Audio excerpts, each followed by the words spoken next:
En materia de acceso a la educación universitaria, es decir, Venezuela no ha abandonado su modelo de progresividad y de derechos humanos. Quiero hablar de la situación humanitaria. Usted repitió varias veces, no hay crisis. Y te lo voy a repetir porque cuando tú me hablas de situación humanitaria me enmarcas en el derecho humanitario internacional. Pero eso está muy claro en el derecho humanitario internacional. Una información, Caritas, la organización vinculada a la Iglesia Católica, dio un reporte, 300.000 niños corren el riesgo de morir de desnutrición en un país tan rico como Venezuela. Hay muchos otros indicadores muy malos. Qué bueno que sacaste la Iglesia Católica, te digo por qué.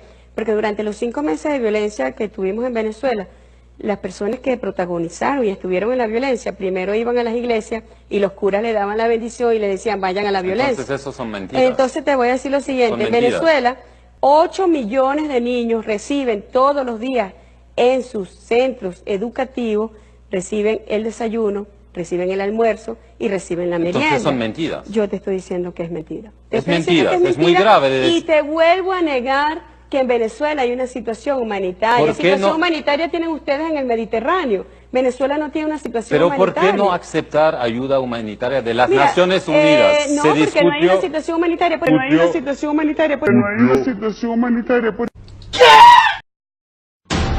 Amigos de Videos Mundo, revisemos las últimas noticias de Venezuela. La situación económica se pone aún más catastrófica en este país. La moneda venezolana, el bolívar, en los últimos días ha perdido un 96% de su valor. La inflación sigue creciendo, señores. A continuación veamos precisamente los reportes emitidos en las distintas cadenas televisivas, los principales noticieros sobre esta situación crítica en Venezuela. Por favor, al final dejen sus comentarios y opiniones. ¿Cuál la solución para Venezuela? ¿Será un cambio de gobierno? ¿Será que la oposición debe retomar su lucha? Aunque están totalmente fragmentados, divididos, muchos han fugado del país, en fin. Pero al parecer el régimen o el gobierno de Nicolás Maduro tiende a colapsar por sí solo. Escriban por favor su opinión en la caja de comentarios. Les dejo con el video compilado. En el número 4, Venezuela, en coma. La crisis del bolívar en Venezuela continúa. La moneda venezolana ha perdido el 96% de su valor este año. En enero se necesitaban 3.100 bolívares para comprar un dólar. Y en menos de 12 meses, ya este martes, se necesitaban 84.000 bolívares para comprar un dólar. Por si fuera poco, Venezuela debe 141.000 millones de dólares a bonistas de Rusia, China, contratistas y proveedores de servicios petroleros. Standard & Poor's bajó a D la calificación de los bonos que vencen en 2025 y 2026 por no realizar el pago de 237 millones de dólares que tenían como fecha límite el día de hoy. El dinero de Venezuela casi no tiene valor y la crisis de efectivo no hace sino empeorar con el pasar de los días. Las políticas económicas del gobierno de Nicolás Maduro están llevando al país al desastre humanitario. La moneda, el bolívar, se ha desplomado. Ha perdido el 96% de su valor en este año. Este martes se necesitaban 84.000 bolívares para comprar un dólar estadounidense en el mercado paralelo o no oficial. A principios de mes, un dólar valía 41.000 dólares. En Venezuela hay escasez de todo, de alimentos, de medicinas, y los precios están por las nubes. Para saber cuánto dinero necesitan para hacer sus compras diarias, millones de venezolanos consultan páginas de internet como Dollar Today y Paralelo Venezuela, siempre y cuando, eso sí, haya comida en los estantes. Según los expertos, la inflación en Venezuela rebasa el 4.000%. La crisis en Venezuela se ha profundizado desde que el gobierno dejó, además de pagar alguna de sus deudas. Le doy la bienvenida al economista José Torojardi, quien nos acompaña esta tarde desde Caracas. Muy buenas tardes, gracias por estar aquí con nosotros. Muy buenas tardes, Ana María. Qué gusto estar nuevamente con ustedes. Bueno, ¿cuál es el origen de esta crisis y qué factores han contribuido? Bueno, el origen de esta crisis es un populismo desmesurado por parte de un gobierno que contó con recursos inimaginables, ya que los precios del petróleo alcanzaron hace algunos años a niveles nunca antes soñados. En lugar de aprovechar esos ingresos para crear una economía sustentable, el gobierno lo gastó todo en populismo y en demagogia. Hoy en día el déficit fiscal es inmanejable. ¿Cómo resuelve un problema racional un déficit fiscal? Primero, trata de gastar menos. Eso no está al alcance de la estructura mental de estos socialistas fracasados que gobiernan Venezuela. La segunda forma sería tratar de aumentar el ingreso fiscal. Pero es que la economía venezolana es como una suerte de esponja seca que si la exprimen no sale nada de allí. La tercera alternativa en el caso de Venezuela sería tratar de aumentar el ingreso petrolero, porque finalmente somos el país del mundo que tiene mayores reservas de petróleo. Pero ¿qué ocurre? La producción petrolera está cayendo en Venezuela vertiginosamente. Solamente en un mes ha caído en 130.000 barriles diarios y en menos de 2 años ha caído en 700.000 barriles diarios. De manera que el ingreso petrolero ya no es solución. Quedaría la posibilidad de buscar financiamiento internacional, ya fuese con el Fondo Monetario Internacional o en el sistema financiero, la Banca Mundial. Pero resulta que el gobierno de Venezuela descartó al Fondo Monetario Internacional y Venezuela está en un proceso de default, de no pagar sus deudas, con los cuales se le bloquea el acceso al financiamiento internacional. Le queda al gobierno una sola alternativa, que es a la que está recurriendo masivamente, que es pedirle al Banco Central de Venezuela que emita dinero inorgánico, dinero sin respaldo, para financiar el déficit fiscal. Por supuesto, eso es como arrojarle gasolina al fuego de la inflación, y Venezuela ya entró en la fase de hiperinflación. Eso significa más del 50% mensual de inflación.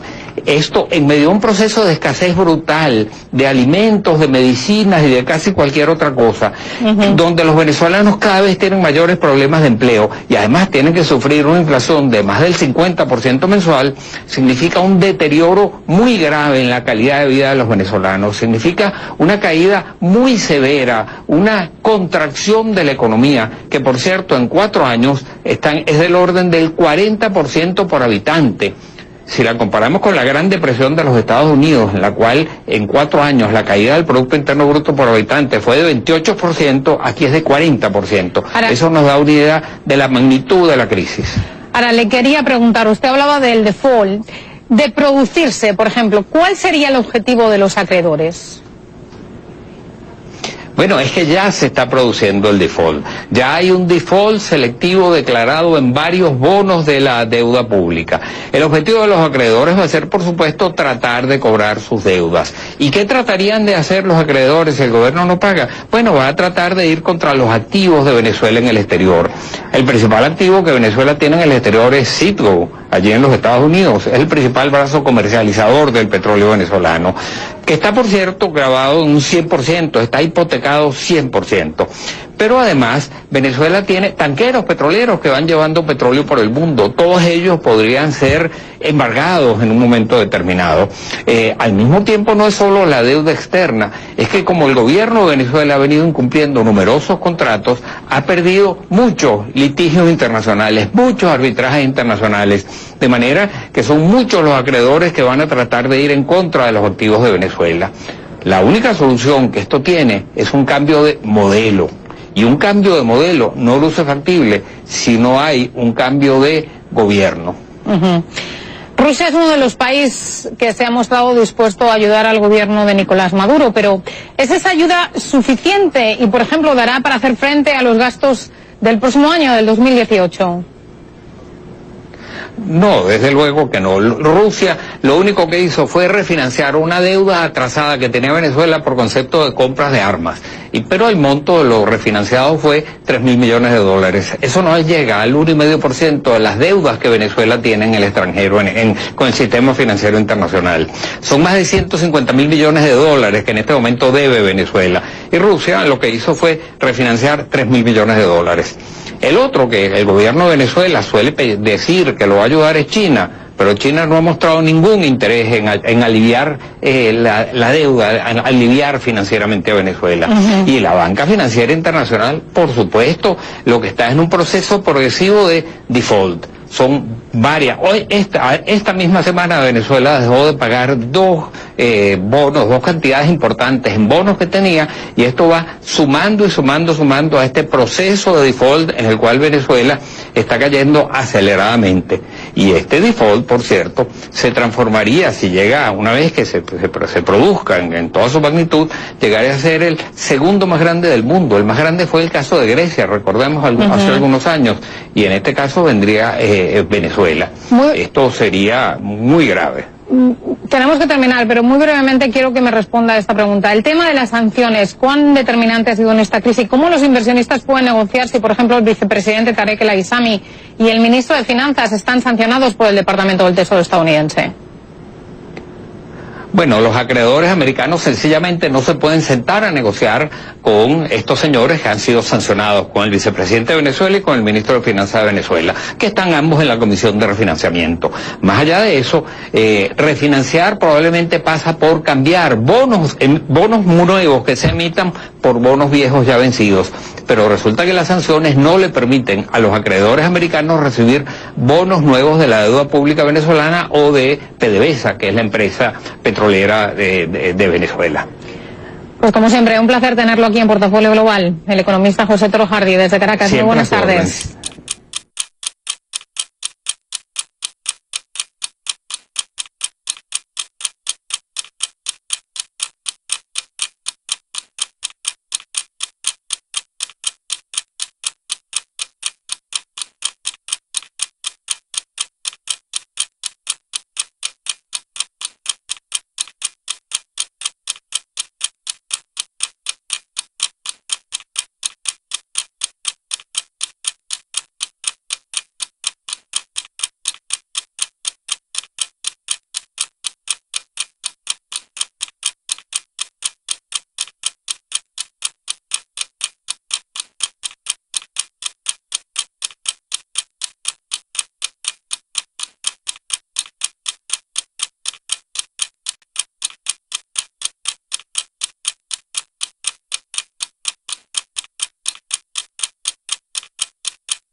¿Cuántas moscas que te van a... Ve para ver. Mírame. ¿Verdad que ella amaneció menos hinchado hoy? Sí, muchísimo. Come, pues.